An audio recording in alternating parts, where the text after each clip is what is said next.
When we think of global conflict, most people immediately picture World War II. But before that came a war so vast, so brutal, and so unexpected that it was simply called the Great War. World War I reshaped the modern world, destroyed empires, and left scars that still shape politics today. The spark that lit the world on fire. It began on June 28, 1914, in Sarajevo. Archduke Franz Ferdinand, heir to the Austro-Hungarian throne, was assassinated by a Serbian nationalist. What should have been a regional crisis spiraled into something far greater. Austria-Hungary blamed Serbia. Russia backed Serbia. Germany stood by Austria-Hungary. France and Britain backed Russia. Within weeks, Europe was engulfed in flames. The alliances had been set long before. All it needed was a spark, and Sarajevo provided it. The sides' two massive coalitions formed. On one side stood the Allied powers, led by Britain, France, and Russia, later joined by Italy in 1915, and eventually the United States in 1917. On the other side stood the Central Powers, led by Germany, Austria-Hungary, the Ottoman Empire, and Bulgaria. This wasn't just Europe's war, it was the world's, from the deserts of Arabia to the mountains of Africa, from the seas of the Atlantic to the trenches of France. This war pulled in millions of men and women across continents. How it was fought. World War I looked nothing like the wars that came before it. The Western Front, stretching across France and Belgium, became a landscape of mud, trenches, and barbed wire. Soldiers lived in filth, constantly under fire, with death always a breath away. For weeks at a time, armies gained only a few hundred yards at the cost of thousands of lives. Names like Verdun and the Somme became synonymous with hell on earth. New technology made old tactics suicidal. Machine guns cut down waves of soldiers. Poison gas choked entire regiments. Tanks rolled across no man's land for the first time. Rumbling machines that promised breakthroughs, but often broke down in the mud.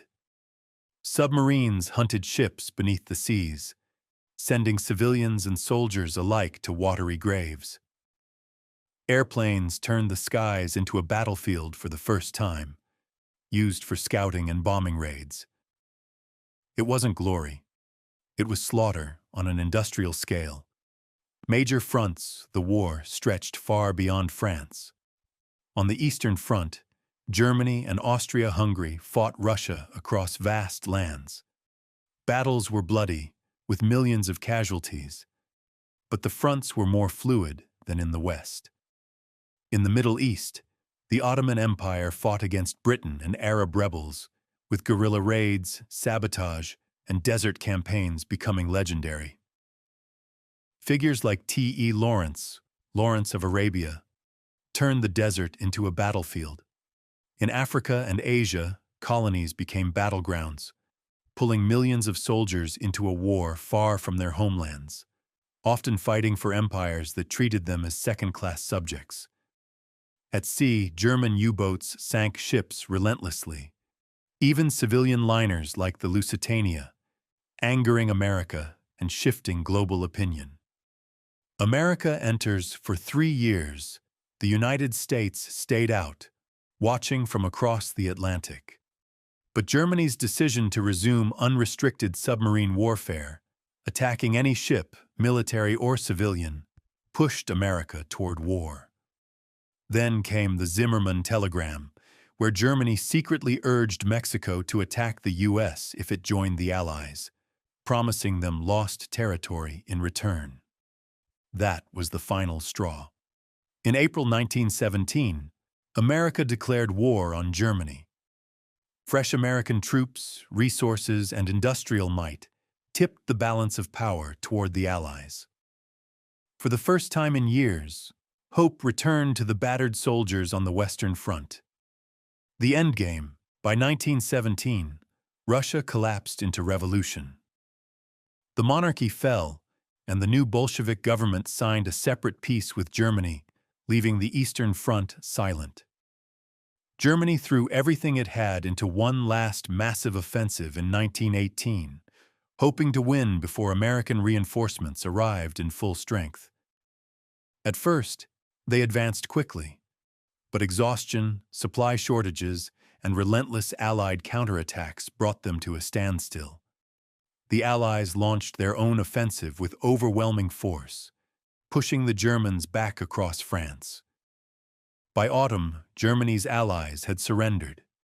Austria-Hungary fractured into smaller nations. The Ottoman Empire was crumbling. The German people were starving. Soldiers were exhausted. The Kaiser abdicated. On November 11, 1918, at 11 a.m., the guns finally fell silent. The armistice was signed. After 4 years of unimaginable carnage, the war was over. If you're still watching this video, hit that subscribe button and join us as we uncover more lost strategies from the ancient world. Now back to the story.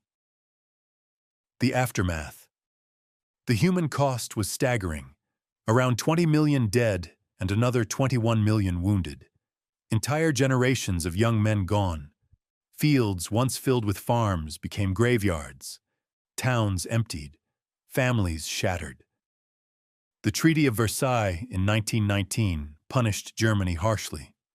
Land was stripped away, the army reduced, and crippling reparations demanded. Germany felt humiliated, and that anger would fuel the rise of Hitler and World War II just 2 decades later. Meanwhile, empires that had stood for centuries collapsed. Austria-Hungary broke into smaller nations. The Ottoman Empire dissolved, reshaping the Middle East in ways that still echo today. Russia's monarchy fell to revolution, birthing the Soviet Union, a power that would dominate the next century. The League of Nations was formed to prevent another war, but it was too weak to stop what was coming. Legacy of the Great War, World War I, wasn't the war to end all wars, as many hoped. Instead, it was the beginning of a century of global conflict. It introduced modern warfare, reshaped entire continents, and left behind lessons about pride, power, and the fragility of peace. It taught us that no empire, no matter how mighty, is immune to collapse when faced with the weight of its own ambitions. It showed the world that industrial power could turn battlefields into slaughterhouses, and it proved that wars could stretch beyond soldiers, engulfing civilians, economies, and entire societies. World War I was not just a conflict, it was a turning point in human history. Thanks for watching.